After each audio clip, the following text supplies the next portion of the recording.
The faint young sun paradox. What is it?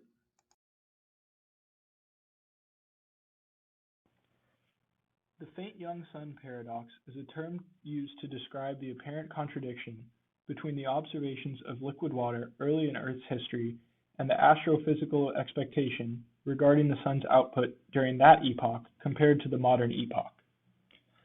First proposed by Carl Sagan and George Mullin in 1972, the faint young sun paradox has perplexed scientists ever since.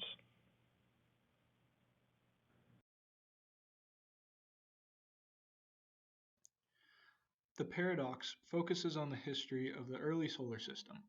Back during the early years of our sun, the energy output would have been expected to be roughly 70% of what it is today.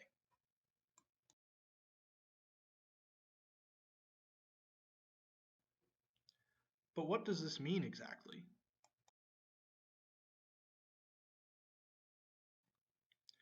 This basically means that during the first billion or so years of Earth's history, the sun would not have produced enough energy to keep water in a liquid state. What's wrong with this?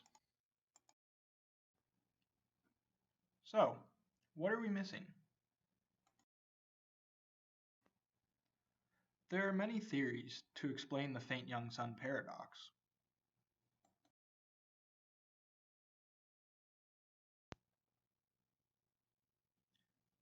One of the most common theories, however, seems to be the snowball Earth theory. This hypothesis proposes the idea that the Earth's surface became entirely or nearly entirely frozen at least once, sometime earlier than 650 million years ago.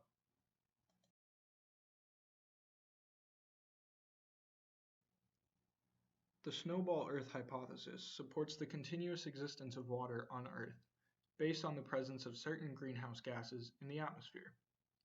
The presence of greenhouse gases lowers outgoing IR flux.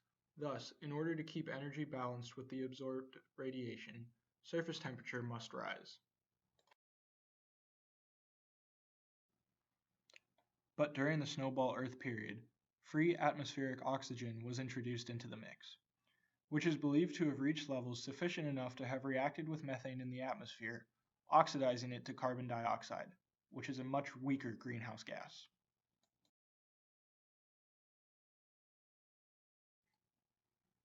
Because of the gases being much weaker, the surface temperature would not have risen as much yet.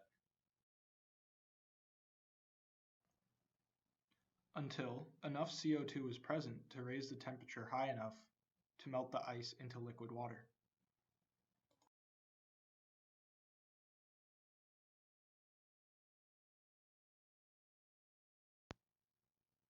Thank you for watching.